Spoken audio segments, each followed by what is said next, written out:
Institute of Public Administration. I teach urban governance and also ethics.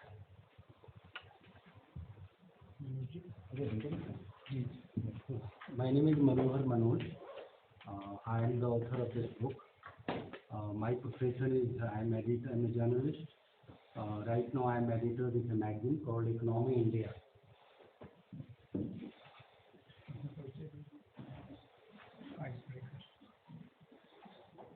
I'm Anjali Bhardwaj. I work on issues of transparency and accountability. I co-convene the National Campaign for People's Right to Information, and I work with different campaigns on various issues of accountability. My name is Anupama, and I train companies on how to do business ethically. No takers for the kind of work that I do in India, but that's what I do.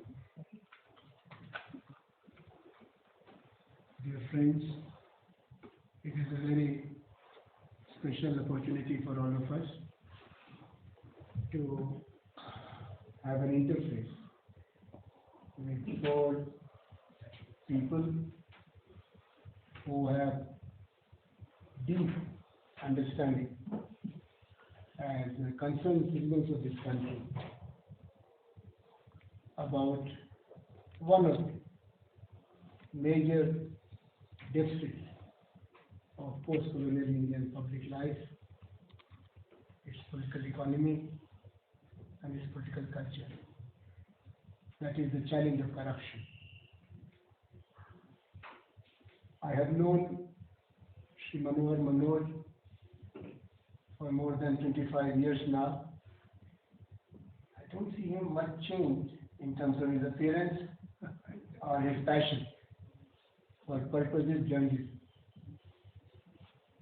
His journal, Economy India, is a very unique kind of periodical which focuses on economic realities of our time.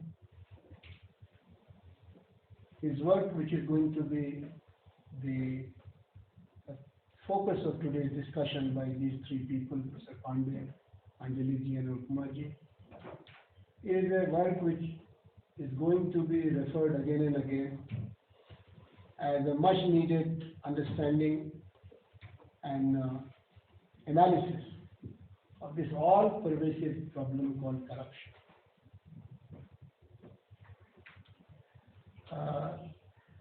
Manoj ji has done a good job of introducing the concept of corruption, which has multidimensionality.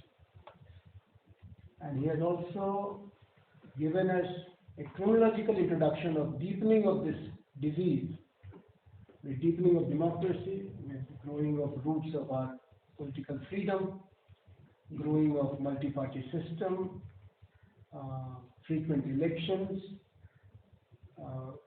creating a state-based economy and then dismantling the system with new economic policies, liberalization, privatization, globalization. But he is not leaving us alone to face the fear of corruption and its all-pervasive presence, because he also gives narratives of those phenomenal efforts by citizen power in this country, anti-corruption initiatives, right from the days of Shri Jawaharlal Nehru and Srimati Indira Gandhi down to Dr. Manohar Singh. He has also a very promising chapter about what needs to be done. How do we get out of it? I feel very honored and I am very thankful to India International Center to invite me to chair this very relevant and extremely valuable and courageous discussion, because I belong to the generation of hope. I was not born in colonial India. Then I had the profession of teaching, which kept me in touch with young India for the last 30 years. And I feel very compromised. As we made efforts under the leadership of Jawaharlal Jayaprakash Narayanji in 1970s, famous JP movement, anti-corruption movement, we succeeded in getting people's approval after 19 dark months of emergency, but we failed the people after that huge historical mandate to make India a nation with minimum corruption or no corruption. I was also part of the campaign of Shri VP Singh ji, and I saw how one-man army could conquer a huge establishment going beyond caste and region and creating a mandate for a new India, corruption-free India. I don't have to tell you how VP Singh ji lost his way. From corruption-free India, he made his journey towards injustice-free India, and then he ended up neither here nor there. I was also a volunteer of Anna movement, and I went to the logical conclusion of Anna movement by joining the group of people who wanted to create an alternative corruption-free political party. And soon I was found to be in the list of people who deserve to be expelled for being too principled and too nosy about things. And then we formed another platform called ABHIYAN, which is headed by Shri Prashant Bhushan.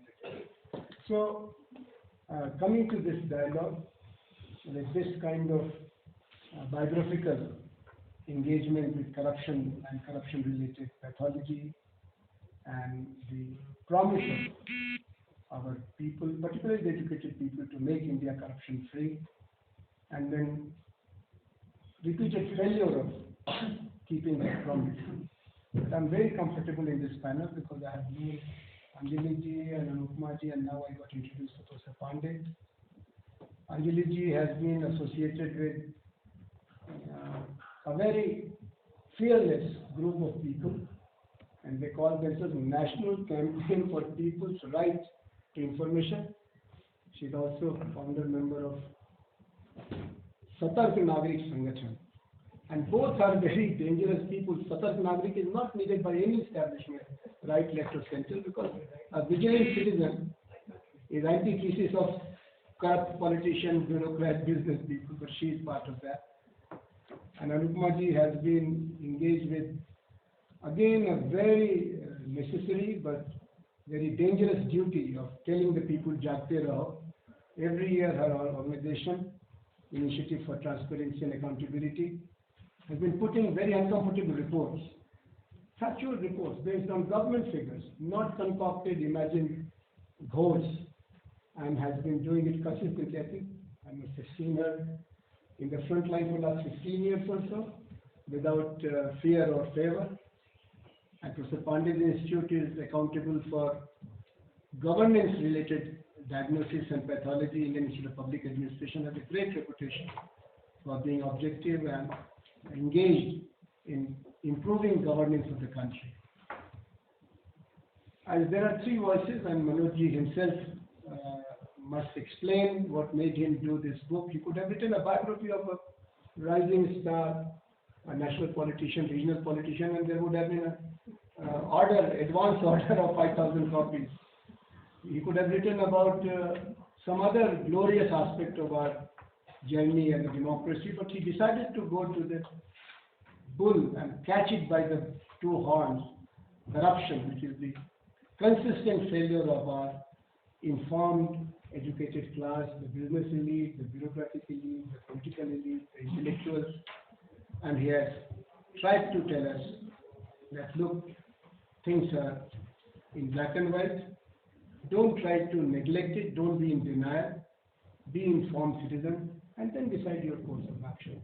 So the order will be that Manoj first tells us about the book, his construction of the idea, and then his scheme of the book.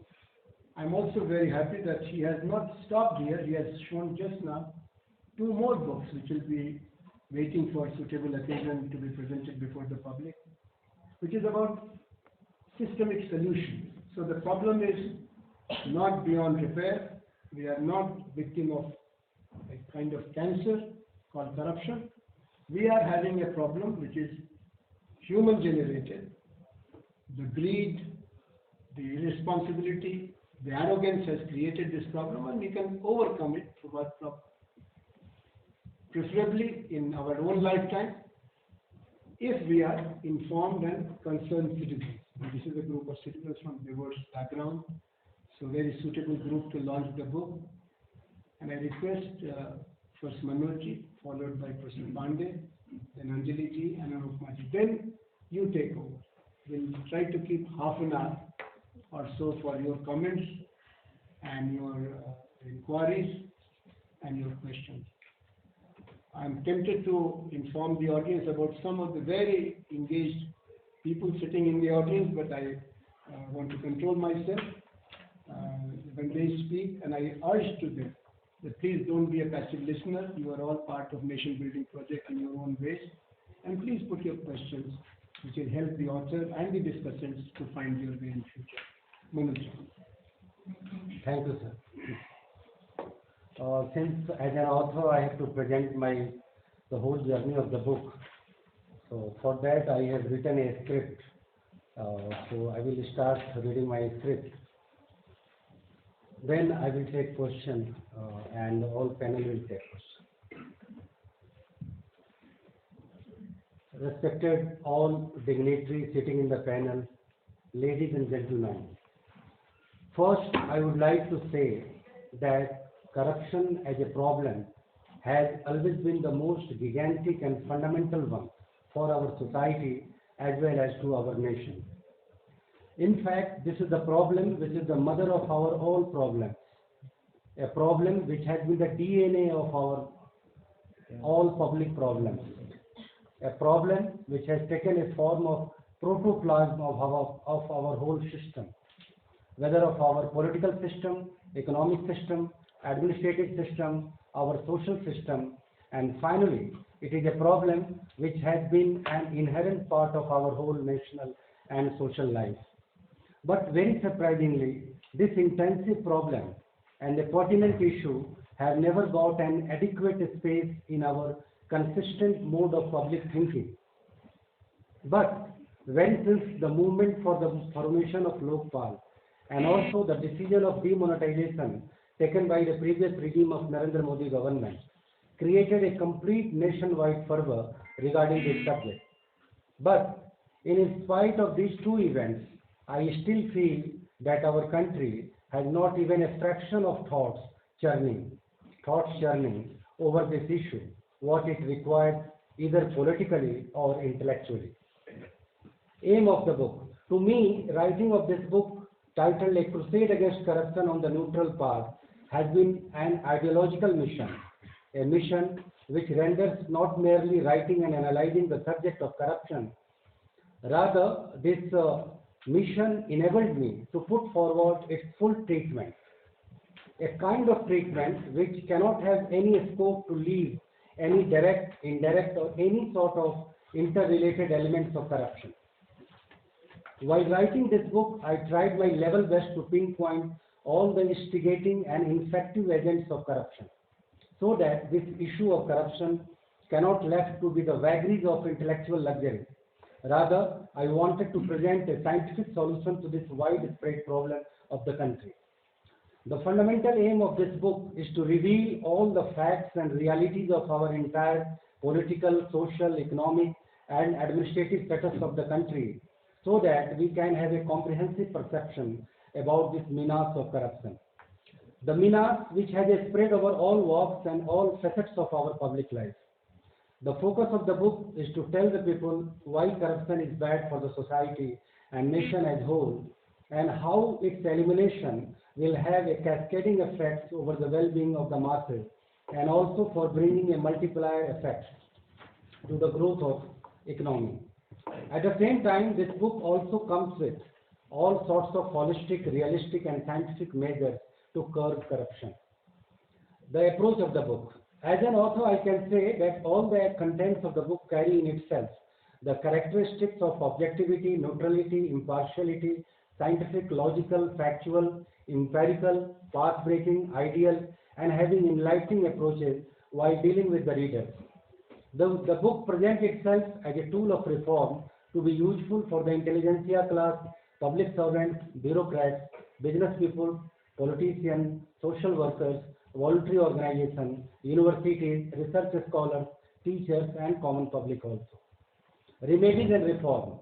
This book deals extensively with the remedial part of corruption. In order to this book inculcates all available and possible measures to curb corruption.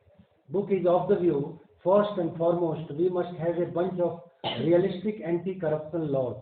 Second, we must have a wide presence of anti-corruption policies in each and every sphere of our governing system. Third, we must have a robust kind of institution building in our country. Fourth is the mass induction of all relevant technologies in every area of governance. Fifth is the building of a prolific kind of work culture, work environment, and total management regarding governance and public deliverance. Sixth is the highest degree of public awakening and awareness against corruption and misdoing, followed by harsh action against all those anti-corruption enforcement officials if they find indulged in any sort of blackmailing and corruption activity. And finally, seventh is an spreading all-round ethical revolution in the country. Academic importance of the book. I think this book is helpful as a reference book and also to some extent is a textbook for the subjects like political science, public administration, sociology, philosophy, civics, financial economics, economic growth and development, public finance, chartered accountancy, and various other policy research related issues and etc. Overall, this book is an endeavor in order to explore the presence and prevalence of corruption in the whole gamut of society and also putting them in a most visible manner before the public and system both. It also tries to pinpoint its several causal and instigating factors which ultimately nurture and sustain the problem despite the presence of some cosmetic preventive institutions. As an author, I can only say that I tried my level best to make this book a holistic, profound, penetrative one. I made the treatment of this book with utmost facts, figures, documents, chronology, history, analysis, perception, perspective, vision, and various forms of study approaches. I want to mention here this book is followed by another book, which already told by our chairperson. That book is related with that book presents a larger roadmap comprising all possible interrelated remedial measures which have the potential to permanently address the fundamental causes of corruption and thereafter enabling a most genuine good governance regime, rather a great governance regime in this country. Finally, there are some points which can be taken as an author's statement. First, corruption and malgovernance are key to all problems. Second, corruption has been never taken as the biggest obstacle in the smooth functioning of the system. Third, politics of corruption. Mind it, politics of corruption has never acted as an antidote to corruption. Fourth, corruption is not limited to one or two areas. Its penetration is almost everywhere. The question is where it is not there. Corruption is generally being taken in terms of its legality aspect only.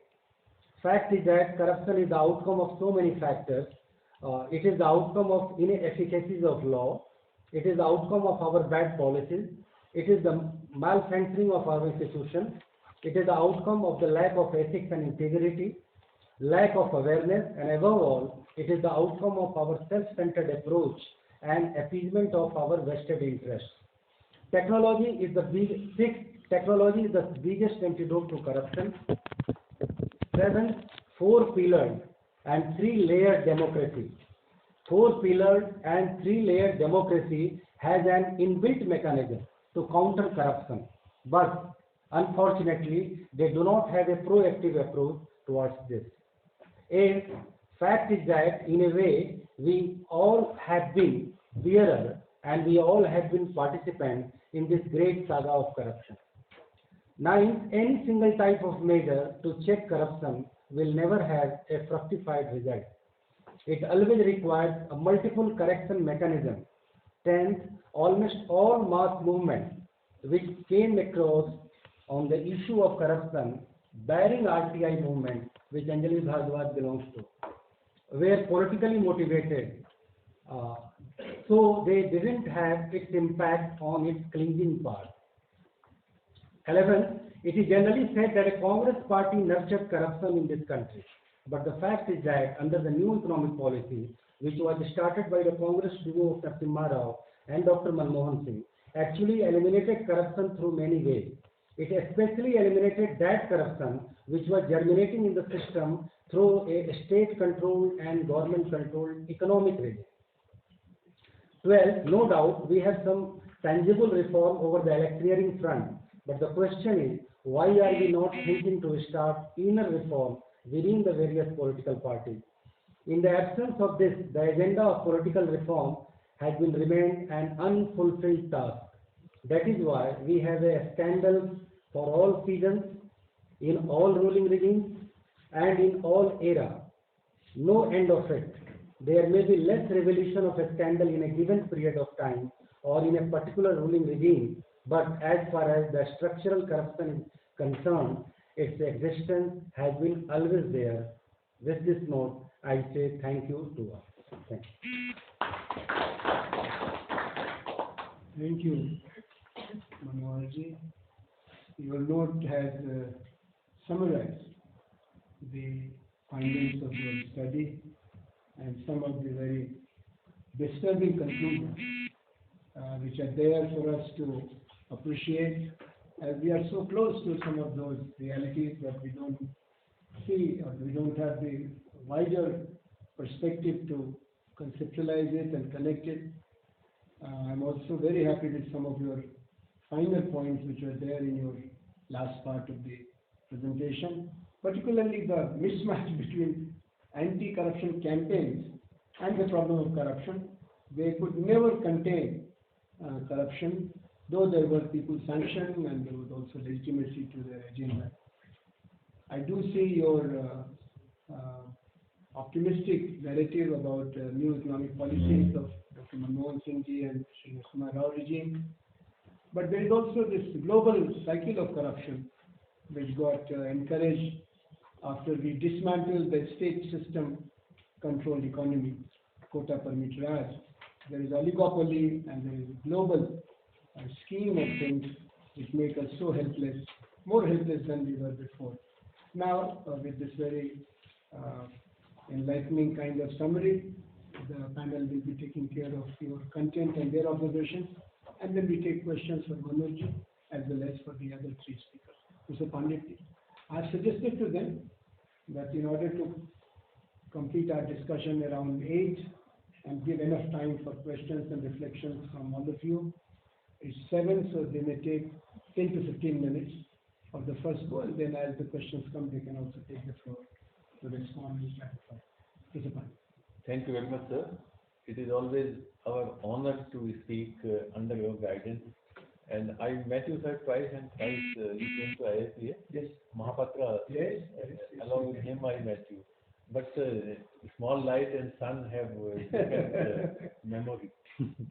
So, sir, I will confine myself to volume 1 of this, what we say, crusade against corruption.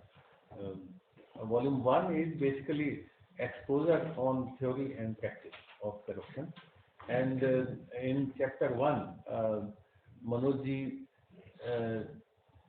give meaning and definition of corruption. It is very wide, exhaustive, and if one wants to study this whole subject, he refers from bribery up to fraud, nepotism to scandals.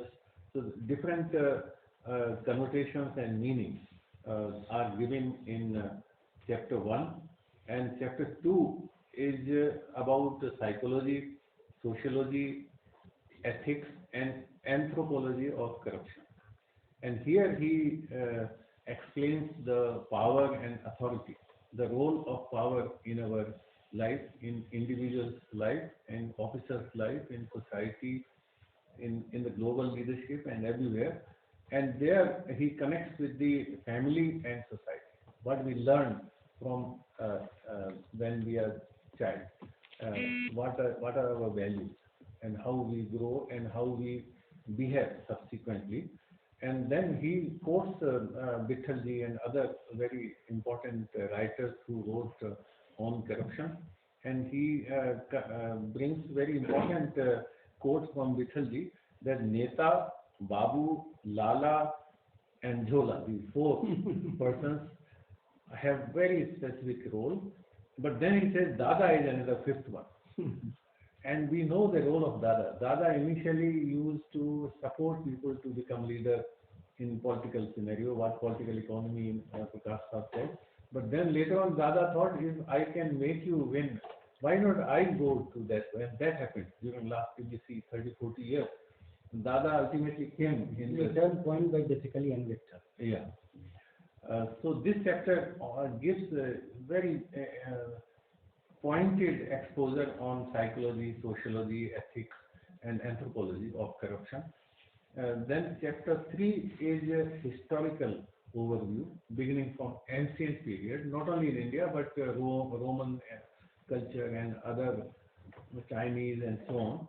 And from our own perspective, what Kautilya said about corruption, and up to this medieval and British period, different types of corruption what we had during this period, what is the historical overview, is very beautifully brought out by Manojji. And after that, chapter 4 is confined to post-independence period, starting from Jeep scandal during Pandit Nehru's time, and then this bank Nagarwala receiving a phone call that give 10 lakh rupees and so on. He has mentioned different what scandals, scam, and different types of things which are remembered about corruption. So the post-independence corruption, he mentions different happenings, and also the role of black money attached to different types of corruption, and how black money played its important role. Like in the government service, I know many government officers, my relatives and others, they think that their salary should go to bank and other expenses should be met through what we call suvidha shulk, facilitation charges. So that is happening all across the country, and here the nexus of Neta, Babu, Lala, Jola plays very important role. So the black money, he touches black money very specifically. And chapter 5 is structural corruption, where he expands the horizon and analyzes different actors in the society, ministry, allocation of ministries, what DMK is saying, no, I need this petroleum or this and that. So the allocation of ministry, portfolio, even joint secretary, if this fellow says petroleum joint secretary should be Mr. K.K. Pandit, then he becomes joint secretary petroleum. Then departments in the government, sections, health, education, bank, all real estate. Now 40 builders are in jail as on today. So corrective measures are also on.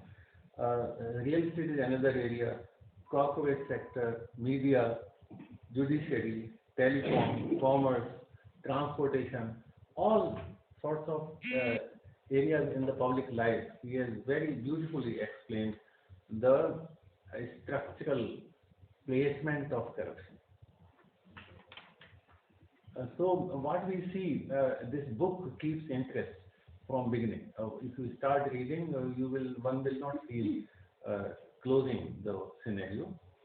Outstanding source book for, as he mentioned, for students, for not only for chief vigilance officers and vigilance officers in the country, for district judges and other sorts of judiciary officials, lok adalats, consumer court. So a large range of stakeholders need to go through this book, which gives a situation analysis, explains the nexus between various interest groups, and what we find that corruption has to stay, it will not go away. We have to see ultimately within ourselves that we have the power to stand up, and for that power, greed, impurity, these type of elements in our own behavior, how to manage that is very important lead which one should draw. I mean, your next books should focus on this. And here I would just end with one thing that our own, like yoga, there are yama is one first yoga, and that yama says Satya, truth, always prevails. That is first thing.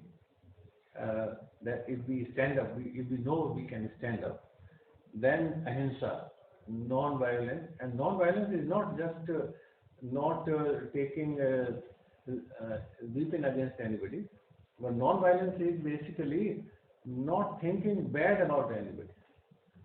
I remember that one of my known person, he was a dean in a couple of hospitals on yoga in Delhi.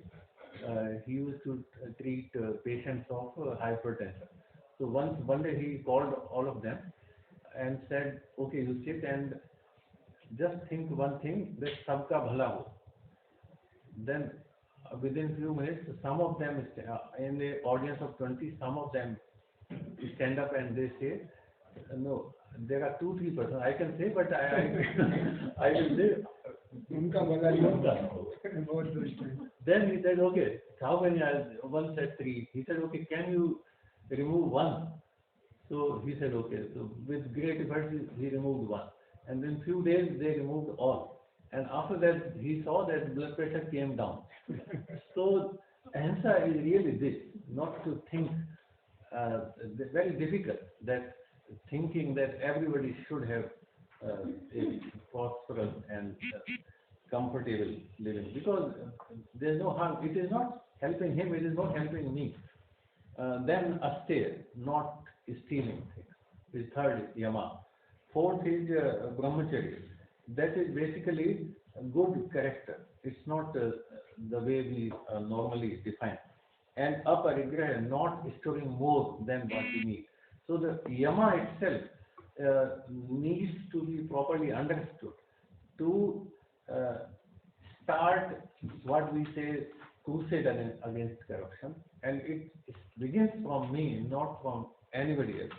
So this is my final take. Before I say the governance, which he mentioned after economic liberalization, then there was new public management, which covered private sector participation, and after that governance concept has come, good governance, which brings decentralization, not fulfilled till now, transparency, equity, efficiency, and participation. So those norms of good governance